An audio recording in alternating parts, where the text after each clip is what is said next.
की जंग वो नहीं जीत पाएगा। इसी वजह से अमेरिका पश्चिम एशिया से अपना बोरिया बिस्तर समेट रहा है। ये रिपोर्ट देखिए।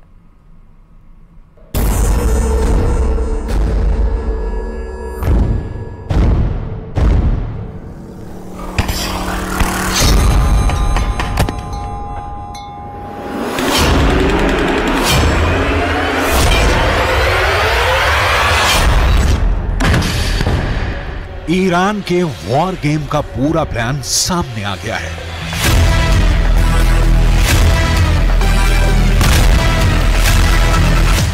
युद्ध के 70 दिन बाद पता चल गया है कि खुद ईरान ने इजरायल और अमेरिका के खिलाफ अपनी रणनीति से पर्दा उठाया है।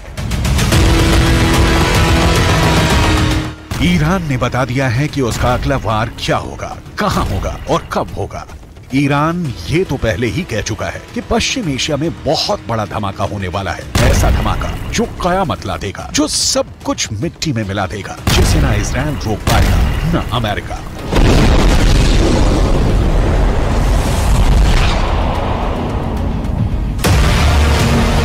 पर अब ईरान ने जो कहा है उसने अमेरिका और इजरायल की सांस हलक मिला दी है। ईरान की सेना की ब्रांच IRGC यानी इस्लामिक रिवॉल्यूशनरी गार्ड कोर के प्रमुख ने पूरी दुनिया के सामने सीना ठोक कर साफ साफ कहा है कि गाजा की लड़ाई तो बहुत छोटी है। ईरान का मकसद इजरायल को बहुत बड़ी जंग में घसीटने का है। इतनी बड़ी और पेचीदा जंग जिससे इजरायल और उसका दोस्त अमेरिका जितना बाहर निकलने की कोशिश करें उतना ही दलदल की तरफ फंसते चले जाएं।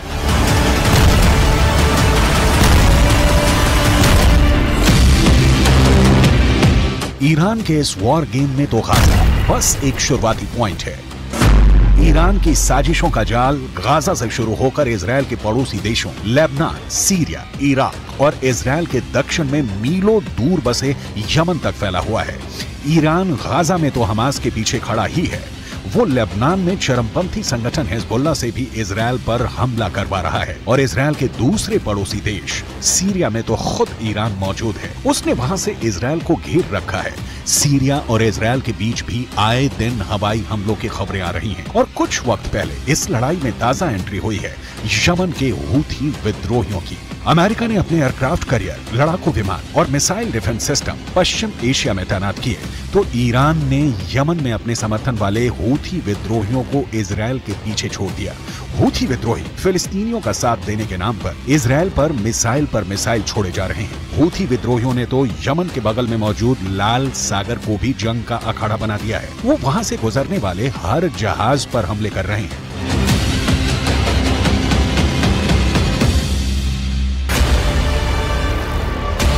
हूथी विद्रोहियों ने कसम खाई है कि जब तक इजरायल गाजा में शांत नहीं होगा तब तक लाल सागर से उसका एक जहाज नहीं निकलेगा। हूथी लड़ाके लाल सागर में इतने हमले कर रहे हैं कि खौफ के मारे जहाज कंपनियों ने वो रूट पकड़ने से ही तौबा कर ली है।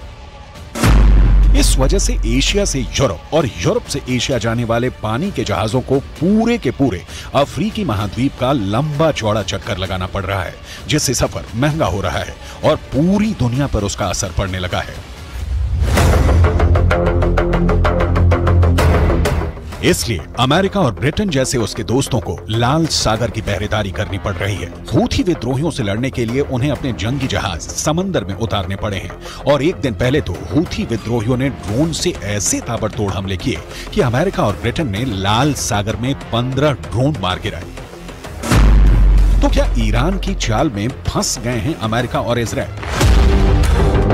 अमेरिका और इजरायल अपने ताकतवर हथियारों और पैसे के दम पर गाजा की जंग लड़ रहे हैं, मगर ईरान की IRGC के हेड मेजर जनरल हुसैन सलामी ने दो टूक कहा कि पश्चिम एशिया की जंग न पैसों से जीती जा सकती है न हथियारों से। उन्होंने अमेरिका पर बेहद तीखा वार किया और पूछा कि क्या अफगानिस्तान पर कब्जा अमेरिका को जीत दिला पाएगा? क्या अमेरिका इराक में टिक पाएगा? क्या अमेरिका सीरिया में जीत पाया या उसने वहां सिर्फ पैसा पानी की तरह बहाया? क्या अमेरिका करोड़ों डॉलर खर्च करके लेबनान या यमन में कुछ हासिल कर पाया या फिर उसे हार कर मैदान छोड़ना पड़ा? ईरान के मेजर जनरल ने अमेरिका पर जो सवाल उठाए वो अहम है। अफगानिस्तान उसका सबसे ताजा उदाहरण है। अमेरिका ने वहां 20 साल तक अपनी सबसे लंबी जंग लड़ी, मगर 2 दशकों में भी वो वहां से तालिबान का सफाया नहीं कर पाया।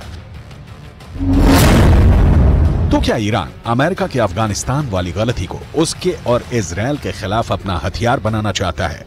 क्या गाजा को इजरायल के लिए अफगानिस्तान बना देगा ईरान?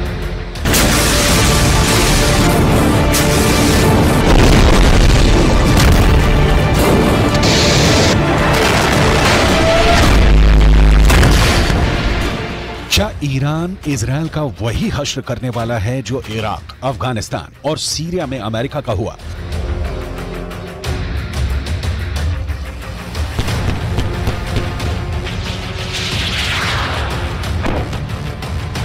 ये सवाल इसलिए क्योंकि जिस दूसरे विश्व युद्ध के बाद अमेरिका सुपर पावर बनकर उभरा, उसके बाद वो मुश्किल से ही कोई अहम जंग जीता है। अमेरिका के साथ मुश्किल ये है कि वो एक साथ दुनिया के अलग अलग कोनों में कई मोर्चों पर लड़ रहा है। और जयपुर से बड़ी खबर आपको बता दें, जेजेएम यानी कि जल जीवन मिशन में भ्रष्टाचार का महा बड़ा खुलासा हुआ है। एनजेजेएम की रिपोर्ट में बड़े भ्रष्टाचार का खुलासा हुआ है। एनजेजेएम की टीम ने की थी मामले की जांच। रिपोर्ट में भ्रष्टाचार और अनियमितताओं से पर्दाफाश हुआ है। बेहद घटिया गुणवत्ता सामग्री लगाए जाने का खुलासा हुआ। केंद्र की थर्ड पार्टी इंस्पेक्शंस के निर्देशों की धज्जियां उड़ी हैं। बड़ी खबर आपको बता रहे, इस बीच में जयपुर से बड़ी खबर, जेजेएम में महाभ्रष्टाचार का बड़ा खुलासा किया गया है। साफ हो गया कि घटिया सामग्री का सामान इस्तेमाल किया गया था। घटिया सामग्री के पाइप, जंक लगे हुए पाइप का इस्तेमाल किया गया था। लगातार जो जेजेएम के कार्यों में कई चौंकाने वाले खुलासे प्लानिंग और डिजाइनिंग की सामने आई हैं। डीपीआर में भी भ्रष्टाचार, घटिया क्वालिटी के लगाए गए प्लास्टिक पाइप, बिना लैब टेस्ट के ही ये घटिया पाइप लगाए गए। ठेकेदारों को रंगीन बिलों का नियम के खिलाफ भुगतान किया गया है। जांच रिपोर्टों में भारी अनियमितताओं का एक बड़ा खुलासा हुआ है। एनजेजेएम की टीमों ने पेश की है जेजेएम के कामकाज की रिपोर्ट। और इस खबर पर हमारे संवाददाता राकेश जुड़े हैं। राकेश, आखिरकार खुलासा हो ही गया। जेजेएम के कार्यों में कई ऐसे अहम खुलासे हुए हैं। एक महाभ्रष्टाचार का पोल अब सामने आ गया है। राकेश, बिल्कुल, देखिए जिस तरीके से न्यूज 18 लगातार जल जीवन मिशन में भ्रष्टाचार के मामले उजागर करता रहा है, उसके बाद राष्ट्रीय जल जीवन मिशन जो केंद्र सरकार की एक बहुत बड़ी एजेंसी है, उसने इस जल जीवन मिशन के कार्यों की समीक्षा की है और जो रिपोर्ट आई है वो बेहद चौंकाने वाली है। चूंकि पिछली सरकार ने राजस्थान में जो जल जीवन मिशन के कार्य करवाए गए हैं, उन कार्यों में बहुत बड़े पैमाने पर भ्रष्टाचार हुआ है। यहाँ तक कि जहां पर जो स्टील के पाइप लगने थे, उन पाइपों की जगह प्लास्टिक के पाइप लगाए गए। और चौंकाने वाली बात यह है कि इन प्लास्टिक के पाइपों की गुणवत्ता भी जांच नहीं की गई। हाँ। और रनिंग बिलों का ही ठेकेदारों को भुगतान कर दिया गया। यानी जहां पाइप, जो लोहे का पाइप लगभग 2 से 2.5 हजार रुपए का एक अगर पाइप माने हम, तो वो उस पाइप की जगह एक 150 रुपए का पाइप लगाया गया और उसकी जांच के बिना ही भुगतान किए गए।